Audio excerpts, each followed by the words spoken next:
Et salut à tous, pourquoi on est là aujourd'hui? Et bah pour parler de la FFBE Fan Reception qui a eu lieu hier.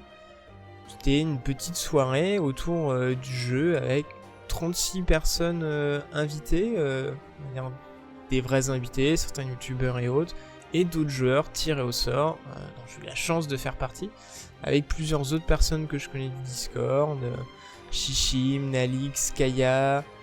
On a vu des personnes un petit peu connues du game aussi, hein, Ligard entre autres était là, donc le créateur de ffbequipe.com, qui a offert à tout le monde ce joli petit sticker avec notre lead à nous, hein, qu'on a eu lors des premières Fan Festa, qui est quand même assez classe, donc qui a été dessiné par Let's Hero, qui pareil fait énormément de dessins et c'était super cool. On va commencer rapidement avec un petit peu l'extérieur de la salle, assez rapide, mais au final quand même 3 jolies bannières. La première liée réellement FFBE, un petit peu avec les personnages liés un petit peu à la saison 2 et liés au 3e anniversaire. Et en bas, de l'autre côté, et bah, du coup on avait tous les personnages CG, presque, quelques-uns, mais quand même avec chacun un bon pan, hein. Ça faisait, je pense que chaque personnage à peu près 1 mètre, je pense, peut-être un petit peu moins, mais quand même sur une assez belle surface. C'était quand même assez cool d'arriver là-bas et de voir ça, de se dire ah yes, ça quand même la classe. On va passer rapidement à la salle un petit peu. Qu'est-ce qu'on avait d'autre en termes de jolies affiches? On avait entre autres une affiche avec les 39 millions de téléchargements, pardon. Donc voilà, ça se trouve peut-être dépasser les 40 millions, parce que je pense qu'elle n'est pas forcément été faite dans la semaine pour l'événement, mais ça montre quand même d'assez beaux chiffres et ça fait toujours plaisir de voir qu'il y a encore des nouveaux joueurs qui arrivent sur le jeu, et ça c'est cool. On avait donc, vous pouvez voir tout à droite, une affiche, cette fois-ci un petit peu plus réservée pour les photos. Vous pouvez faire entre joueurs et avec quelques invités, mais ça on en reparlera dans pas très longtemps. Et on avait aussi une zone de pool où là voilà, 3 iPads avec des comptes, on va dire, assez goldés en nombre de tickets, hein. Chaque iPad avait à peu près un compte avec dans les, disons, 700 tickets 10+1, donc pas grand chose. Bref, je pense que, bon, voilà, hormis ceux qui jouent avec les injections et autres, je pense que personne n'a jamais eu ça sur son compte, donc c'était marrant. On a chacun un petit peu tous essayé de faire nos pools. Bon, moi sur 15-20 tickets 10+1, j'ai eu un seul qui m'a donné 3 EC d'un coup, pas mal, double Zargabas, et de mémoire un Delita derrière. Alors que bon, d'autres comme voilà, Chichi avec sa chance légendaire qui nous a fait plus d'un pool avec de l'AEC, plusieurs AEC, bref. Il y en avait qui avaient beaucoup de chance quand même sur ces pools, donc bref, passons. Et la salle où on a passé la majorité, on va dire, de la partie un petit peu pour boire, manger et assister aux différents événements qui étaient organisés. Donc plutôt sympa, hein, petite salle, hein, je l'ai dit, on n'était même pas une quarantaine au final. Du coup c'était bien, sur une petite ambiance assez sympathique, avec du coup personne de chez Square qui animait, c'était quand même assez cool. On a aussi tous eu le droit à un petit badge. Hop, pour la soirée, donc à notre pseudo, et avec en bas une unité parmi 3 favorites. Au moment où on s'inscrivait, on pouvait dire 3 unités favorites, et du coup chacun a un petit peu son badge personnalisé avec l'une des unités favorites décidées, et ça c'est pas mal. En tout cas, bonne écoute et autres, ça faisait assez plaisir. Et du coup j'ai parlé d'invités, et oui, effectivement on a eu 2 invités majeurs. Bon, on s'en doutait un petit peu avant l'événement. C'est, et oui, les 2 producteurs, Fujimoto et Hirono. Donc les deux qui sont venus un petit peu discuter, échanger. On verra plus tard, on a eu des vrais moments d'échange avec eux. Ça, c'était plutôt sympa. Et donc, bon, s'ils sont venus, entre autres pour échanger, mais ils sont aussi venus pour nous partager des informations exclus, qu'entre autres on n'avait pas jusque là. Et okay, la première vraie information, c'est lié à Elena. Donc, Elena arrive bien d'ici la fin du mois de juillet. On va pas se le cacher, on a un story event en ce moment. Elena aura un story event. Donc ça veut dire que c'est pas la semaine prochaine, ça veut dire qu'il nous reste que la semaine d'après en fait. Donc, ok, elle arrive dans 2 semaines, allez, peut-être 3 grands maximum, mais on tablerait plutôt dans les 2 semaines. On n'a pas eu la vraie date officielle, mais ok. Autre chose importante par rapport à l'histoire d'Elena est réellement liée à l'histoire du jeu. C'est pour ça qu'elle a un story event, parce que c'est lié à l'histoire du jeu. Et son story event sera plus approfondi que les story events classiques.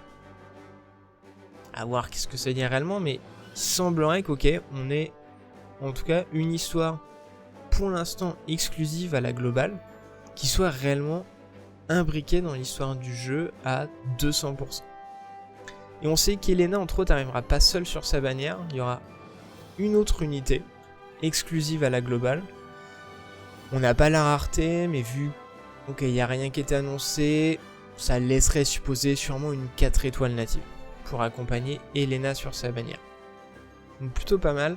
Et autre information importante, Elena, c'est la première, et j'utilise bien le terme première et pas la seule, unité exclusive à l'histoire sur la globale, parce qu'il y en aura d'autres. Ça a été confirmé, et entre autres, durant le story event, les personnages qu'on verra, ils nous ont dit faites bien attention aux personnages, il y en a que vous allez sûrement revoir, donc ok, faudra qu'on prenne le temps de faire le story event tranquillement, de bien regarder, noter les personnages et de se dire ok, on aura lui, lesquels seront CG et autres, on verra, hein, c'est un petit peu la surprise, mais ok. Donc plutôt sympa, donc c'est que la première d'une longue série, à voir longue comment, mais en tout cas, il y en aura plusieurs. Autre information, la prochaine collaboration, ce n'est pas Octopath Traveler. Ça pareil, ils l'ont dit, c'est confirmé. Bon, à voir, du coup, on se tournerait vers du Bravely Default, parce que ça a été confirmé sur la globale lors d'événements précédents, donc il y a de fortes chances soit la prochaine collab, voire peut-être même très prochaine.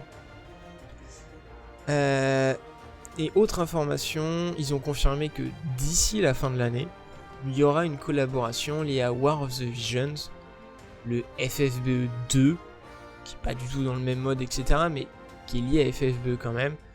Donc, à voir quand, mais ça, on le saura plus tard. Voilà un petit peu pour les infos. Les premières infos en tout cas qu'on a eu, parce qu'on a eu plusieurs moments d'information et d'échange. Et donc après ce moment-là, du coup on a eu justement les moments d'échange, les producteurs sont venus un par un à notre table, donc là effectivement c'est moi de dos, vous pouvez revoir un petit peu mes lunettes et un bout de cheval, comme ça. Donc ok, et du coup on a pu poser nos questions, échanger, donc j'ai listé un petit peu les questions qu'en tout cas nous on a posées avec les réponses, et 2-3 questions que j'ai réussi à trouver sur les réseaux un petit peu à droite à gauche. La première question en tout cas qu'on a eu, je sais plus si c'était la première ou pas, mais entre autres la question de Ligard, et oui Ligard était à notre table, c'était assez cool. C'est est-ce qu'il y aura un nouveau community manager? La réponse c'est oui, et ce qu'ils veulent faire c'est avoir en tout cas un système plus intelligent, c'est réellement le terme qui a été utilisé, que ce qu'ils avaient jusqu'alors. À l'heure actuelle, il y avait un community manager pour le monde, et donc là, ils réfléchissent à avoir potentiellement un community manager par région. Alors région, est-ce que c'est Europe, États-Unis, Asie, on ne sait pas, mais un petit peu comme ce que fait Square dans sa globalité, on a un community manager Square France, il y en a un pour l'Angleterre, il y en a un pour les États-Unis, il y en a un pour l'Allemagne, bref. Du coup, peut-être la même chose chez nous, peut-être même un community manager France, ce qui serait assez cool, le but étant que les community managers soient un petit peu plus implantés dans les communautés, et que justement qu'il y ait des événements qui puissent se créer un petit peu plus facilement. Donc ça c'est plutôt cool, hâte de voir ça arriver. Il y a eu la question assez classique de mémoire, Chichi qui a posé la question sur les quêtes experts, ça arrive bientôt. Voilà, réponse classique, on s'en doutait. Fat Chocobo a posé une question, alors il était pas à notre table, il était juste derrière, il n'était pas de faire des conneries, mais bref. Si un jour, en tout cas il devait y avoir une collaboration entre Dissidia, alors pas Dissidia le jeu sur mobile, mais le devrait décider, un TNT. Ici, il devait y avoir un personnage de FFBE qui devrait être implémenté dans Dissidia. Qu'est-ce qu'il choisirait? Réponse assez logique. Si jamais ça devait être un garçon, Rain. Si c'est une fille, Fina. Mais s'il devait choisir un petit peu entre les deux, ce serait quand même Rain en priorité. Ça a l'air d'être assez accroché à Rain. Nalik a posé une question relativement très intéressante. Première question, si c'était celle-là, la première question, ils sortent en piqué direct, paf, dès le début. Un petit peu les questions autour justement des bugs et comment ça se passe au niveau de la correction des bugs.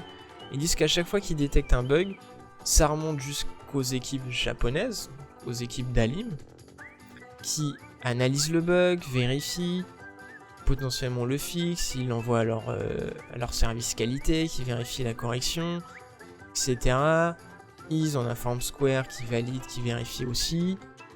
Et dans le cas où ce bug serait déjà présent sur la globale, ou en tout cas serait en passe d'arriver sur la globale, et bah du coup pareil, ils envoient le correctif aux équipes de Gumil, qui gèrent la version globale, qui eux du coup refont le même truc, intègrent la correction, le font valider par leur service qualité, et ensuite seulement il peut arriver chez nous. C'est pour ça que des fois la correction des bugs met beaucoup de temps, parce qu'on le voit, hein, il y a énormément d'échelons pour arriver jusqu'à nous. Donc ce qui explique que, ok, effectivement, c'est pas toujours évident, mais c'est pour nous un bug, des fois on pourrait dire, c'est évident, on voit que c'est là, etc. Et bah du coup non, ça passe par plusieurs échelons, du coup ça peut être assez complexe, pour ça entre autres que la question des crashs ces derniers temps, ça a mis pas mal de temps à arriver, parce que je pense qu'effectivement c'est remonté jusqu'au Japon en disant ok, pourquoi vous l'avez pas eu, d'où est-ce que ça peut venir, ok, nous on l'a là, etc. etc. Bref, il y a dû y avoir beaucoup d'échanges, du coup c'est pas forcément ça. Nalik a posé une autre question sur est-ce que on pourrait être amené à avoir d'anciennes unités comme Reberta, il est fan de Reberta, donc il a posé une question pour Reberta. Est-ce que de vieilles unités comme Reberta pourraient avoir une version CG? Et là, Hirono, complètement surpris, qui a dit, il a dit texto, en tout cas après traduction, hein, je peux pas vous répondre, mais vous avez eu vachement de flair. Alors, il semblerait que du coup, effectivement, soit il a réellement bien piffé Nalik et effectivement, potentiellement, on pourrait voir arriver une Reberta CG et d'autres unités. Après, voilà, est-ce qu'il a bien compris? Pour nous, la question était vraiment claire. Est-ce qu'il n'a pas confondu avec, par exemple, CG Lightning ou d'autres personnages comme ça qui réarriveront en version CG sur la Jap, c'est déjà le cas. Bon, là, ça semblait quand même être clair. Il savait qu'on avait quand même une bonne connaissance des unités de la Jap et autres. Donc, à voir, ça pourrait être vraiment très intéressant d'avoir effectivement des vieilles unités qui reviennent en version CG autres que celles qu'ils ont sur la Jap et qu'on connaît déjà. Et ma question à moi, c'était est-ce que c'est prévu en tout cas d'avoir plus de collaboration entre les joueurs sur le jeu? C'est quelque chose qu'ils avaient évoqué il y a très longtemps, il y a quasiment 2 ans de mémoire. Donc du coup je me suis dit ok, ils sont là, je leur repose la question, on va pas les laisser s'échapper comme ça. Et du coup la réponse a été claire et précise, hein. FFBE est pensé solo, ils veulent vraiment l'axer comme étant un jeu solo, autour de l'histoire solo, des trials solo. Par contre, FFBE War of the Visions, lui apparemment aura plus d'aspects, accès multijoueur, accès collaboration. À voir ce que ça donnera. Mais du coup, voilà, la réponse est claire, on n'aura jamais de mode coop sur FFBE. En tout cas, c'est plus du tout à l'étude, c'est plus du tout pensé, donc... Ok, bref. Passons, c'est comme ça. Ça fait partie, du jeu. Et donc voilà, on a eu le droit à des petites cartes de visite à l'effigie d'FFBE pour les deux producteurs, Rain et Raegan. Plutôt pas mal avec le dos, avec tous les personnages. Plutôt très sympathique aussi. Donc voilà, après ce petit moment d'échange, donc a pris pas mal de temps, ils sont passés sur chaque table. On a eu le droit, un petit peu comme ce qu'on retrouve dans toutes les fanfestas et autres, un quiz autour de FFBE avec 10 questions, où au total il pouvait y avoir jusqu'à 5 gagnants avec au total un artbook version 1, un artbook version 2 et 3 OST volume 2. Et donc tous ces articles-là étaient dédicacés. Et donc pas mal de questions, des questions assez pointues. La première qui a décimé, allez je pense, les 3/4 faciles des joueurs, c'était assez affolant. La première question c'était quel type d'arme ne peut pas porter canon. Alors on avait le choix entre 4 solutions. Au début tous on avait mis arme de lancer qui faisait partie du truc. Là, les producteurs nous ont dit bon tout le monde a répondu ça, vous êtes sûr de vous, est-ce que vous êtes vraiment sûr? Du coup le temps de chercher sur le jeu, de retrouver canon et là de voir ah non effectivement c'est les grandes épées qui ne peuvent pas porter canon. Du coup là ok il y a à peu près, il y a que un quart de la salle qui s'est ravisé, du coup à la fin on n'était plus qu'un quart à concourir. Il y a aussi eu le nom de la Elben Rain en 6 étoiles. Quelle protection donne la tunique de sirène? Silence et sommeil. Pareil, ça a tué pas mal de monde. Et entre autres aussi, un petit calcul lié à l'esquive, lié à des unités, ils nous ont réellement présenté. Bon, alors là, c'est Willem, je remonte pas parce que sinon c'est triché, que vous allez avoir la réponse si vous voulez tenter de jouer un petit peu ce qu'on a fait aussi. Ils nous ont dit voilà, on a un Willem équipé comme ça. Quel est son pourcentage d'esquive physique? Et donc là, pareil, on était à une table où on connaissait et ça allait assez vite, du coup on savait que le piège entre guillemets c'était les deux 20 dice qui ne se cumulent pas. Donc du coup au total ça fait 45% et pas 65%, donc plusieurs paris. Je tombé un petit peu dans le panneau là-dessus, mais c'était assez marrant, c'était un quiz assez sympa. Du coup j'ai eu la chance de pouvoir repartir avec l'OST volume 2 et deux autres de ma table, Skaya et Mnali, qui ont eu chacun pareil de mémoire, chacun un artbook. C'était plutôt cool. On était une table plutôt efficace. Donc voilà, après le quiz, moment d'échange avec les producteurs. Et donc là, je vais vous montrer, Ligard avait prévu le coup, Fujimoto est arrivé à la table, et du coup, Ligard lui a dit j'ai besoin de votre change, j'ai besoin de votre veste, etc. Pour mon pool. Donc, dernière step sur Charlotte. Regardez ça. Yeah!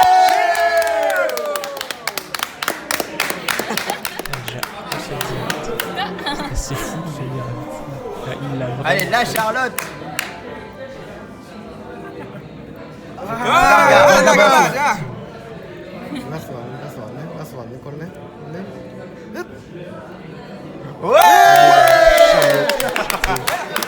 C'était garanti.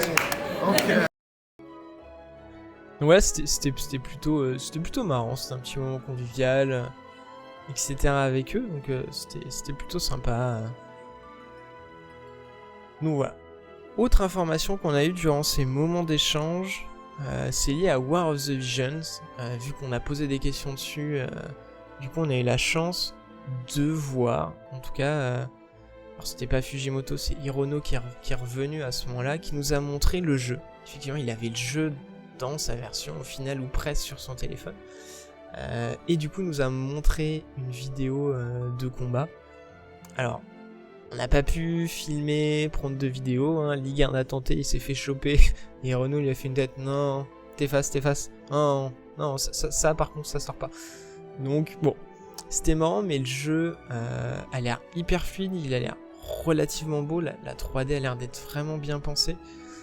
Et du coup, ok, on a vu un combat alors, en mode auto, parce on n'avait pas forcément le temps, etc. Plus les menus, plus l'animation de pool, qui est assez ouf. J'en parle pas plus, je vous laisse la surprise sur vos premiers pools, mais c'est relativement sympa. Autre information, en tout cas on a tenté de savoir s'il y aurait des unités de FFBE qu'on verrait dans War of the Visions. Par exemple Reberta, on sait que sur FFBE Reberta c'est une unité du passé, enfin, en tout cas c'est un personnage du passé, d'un passé lointain. Et là, ok, il a rien voulu dire, donc on sait pas trop réellement. Peut-être que oui, peut-être que non, on sait pas trop. Par contre, vraie information, pas de date de sortie précise, mais on sait qu'au Japon, War of the Vision sort cet été. Ça, il nous l'a confirmé, il nous dit non, c'est cet été, Summer, on y va pour la sortie Jap. Et du coup, plus tard, sûrement novembre ou décembre, pour la version globale, parce qu'en tout cas à l'heure actuelle c'est toujours prévu sur la globale pour cette année, pour 2019, donc sûrement en août pour War of the Legion version japonaise. Donc moi j'ai hâte de tester ça, et du coup dès que ça sort on y va et on testera. Et on a eu une autre invitée qui est arrivée un petit peu, qu'on n'attendait pas trop réellement, même si on savait qu'elle était à Paris. Moi je l'ai vue à la Japan Expo, c'est Kazuko Shibuya. Et effectivement, pour ceux qui ne connaîtraient pas, c'est une personnage emblématique quand même de Final Fantasy. Elle a travaillé depuis le premier Final Fantasy. C'est cette personne-là qui... Pourquoi est-ce qu'elle est en France? Parce qu'elle a sorti un livre qui s'appelle Final Fantasy Pixel, parce que c'est une artiste pixel, dans le sens où c'est elle qui a fait les premiers designs de personnages version pixel. Le petit mage noir, le petit chocobo qu'on voit là-haut, c'est elle. Tous les premiers Final Fantasy, du 1 au 6, où tous les personnages étaient en pixel, c'est elle, etc., etc. Et entre autres, sur FFBE, elle intervient en mode validation. Tous les personnages, tout le design des personnages est fait, c'est envoyé en validation chez elle, et si elle dit ça c'est nul, faut refaire, ils refont. Il n'y a pas de... Parce que voilà, madame a juste 30 ans d'expérience là-dessus, c'est la référence en termes de pixel art chez Square Enix. Du coup tout passe en validation par elle, et du coup c'était plutôt pas mal. Et entre autres, elle nous a parlé un petit peu plus précisément d'une collaboration qu'on a à l'heure actuelle en ce moment sur Katy Perry. Et oui, parce que au final on a appris quelque chose de relativement intéressant. Pour ceux qui ont vu le clip de Katy Perry sur la chanson qu'elle a écrite pour le jeu, et bah cette robe bleue là qu'on peut voir dans le clip, et bah c'est Kazuko Shibuya qui l'a dessinée. Et en fait, nous bêtement on pensait un petit peu que non, c'était Katy Perry qui avait fait les choses, un petit peu qui avait fait son clip, qui avait fait ses trucs, et que ça avait été juste, avec des gros guillemets, intégré dans le jeu. Non, en fait, c'est réellement Square qui a tout pensé. Et ensuite, Katy Perry, en tout cas, une créatrice de mode, a refait la robe en vrai. Et du coup, les équipes de Gumi l'ont implémenté dans le jeu. Elle a dit qu'entre autres, elle a été très satisfaite parce qu'elle a retrouvé un petit peu tous les détails de ce qu'elle avait imaginé sur sa robe en dessin. Les deux dessins qu'on voit sont d'elle, donc ont été relativement très bien implémentés dans le jeu, et du coup elle était très contente. Du coup assez fou, jamais, enfin on était plusieurs à dire putain, ok, donc c'est pas une petite collaboration qui a eu lieu en fait, non, c'est une vraie belle collaboration, dans le sens où il y a eu vraiment un échange des deux côtés qui a été fait sur cette collaboration avec Katy Perry. Du coup c'était plutôt un moment bien sympa. Et du coup voilà, et donc forcément pour la fin, séance de dédicaces avec les producteurs où chacun faisait dédicacer un petit peu ce qu'il voulait. On avait des cartes postales, des posters ou ce qu'on avait ramené. Moi personnellement j'ai choisi de faire dédicacer mon manga Brave Exvius que j'avais depuis longtemps importé du Japon, et voilà, j'ai mes 3 belles dédicaces et je suis plutôt très content de l'avoir ramené et d'avoir un petit truc exclusif juste à moi. J'ai vérifié, j'étais le seul à avoir ramené le manga, du coup je suis content. Ensuite, petit moment photo avec les producteurs. Donc là, voilà, différentes personnes, dont Ligard avec sa casquette FFBE équipe qui était là. Autre moment pas mal, petite photo avec, on va dire, les développeurs français de la communauté, Ligard, moi-même et Charlemagne, qui pour ceux qui le connaissent ou pas, et celui qui a fait le site Brexius.com, qui est l'équivalent du wiki mais version français. Donc bon, il est un petit peu pour l'instant, ça fait longtemps qu'il l'a pas maintenu, mais il l'a dit, il va se remettre dessus et le site va revivre. J'ai hâte que ce soit le cas, et dès le moment où potentiellement ce sera le cas, il y a des chances qu'on fasse les analyses via son site, comme ça vous aurez toutes les unités, les noms des attaques en français, ça devrait être plus simple pour pas mal de monde. Donc hâte de voir ça. Et forcément, ma petite photo avec les deux producteurs et Kazuko Shibuya, c'était assez mal. Et on va terminer par quelque chose qui moi m'intéresse fortement. Alors, je suis grand collectionneur de Final Fantasy. On est reparti quand même avec pas mal de goodies, 2 sacs, un poster, une gourde qui maintenant me servira de boisson quand j'ai chaud durant les streams, ça c'est plutôt pas mal. Un joli t-shirt de Yo, des pins, des cartes à collectionner, du FFTCG, donc moi ça m'intéresse très fortement. On peut revoir entre autres le petit autocollant de Ligard, bref, pas mal de choses. Donc voilà notre petite photo finale. Franchement c'était une super soirée, on a clairement pas vu le temps passer. C'était vraiment super cool, des bons événements, tout le monde était sympa, j'ai passé du temps à discuter avec pas mal de monde, donc à essayer de le faire un maximum. J'ai rencontré des gens qui me connaissaient et que moi je ne connaissais pas, je me suis dit merde, ça y est, ça commence. Mais c'est relativement sympa. Tout le monde était cool, on a pu discuter avec tout le monde, avec les gens chez Square, avec les producteurs, entre joueurs, à se dire ah tiens c'est quoi ta team en ce moment, ah, moi c'est ça, ah t'as vu les améliorations de machin, ah moi j'hésite à passer dessus aussi, bref, extrêmement sympa. Donc merci à Square et Gumi Alim, je suppose que tout le monde faisait un petit peu partie du lot, pour avoir organisé ça. Bravo aux équipes de Square pour l'animation. C'est franchement super bien animé, hein. Il n'y a pas eu un moment de flottement. C'était vraiment ultra cool. Voilà, j'espère qu'on y aura le droit l'année prochaine. Et du coup avec grand plaisir, voire même peut-être d'autres moments hantes, si jamais on a un community manager France, FFB, il y a peut-être moyen qu'on puisse refaire ça un petit peu plus souvent. Et ça serait vraiment super. Donc voilà, ce sera tout pour aujourd'hui, je vous dis merci à tous, ciao bye bye.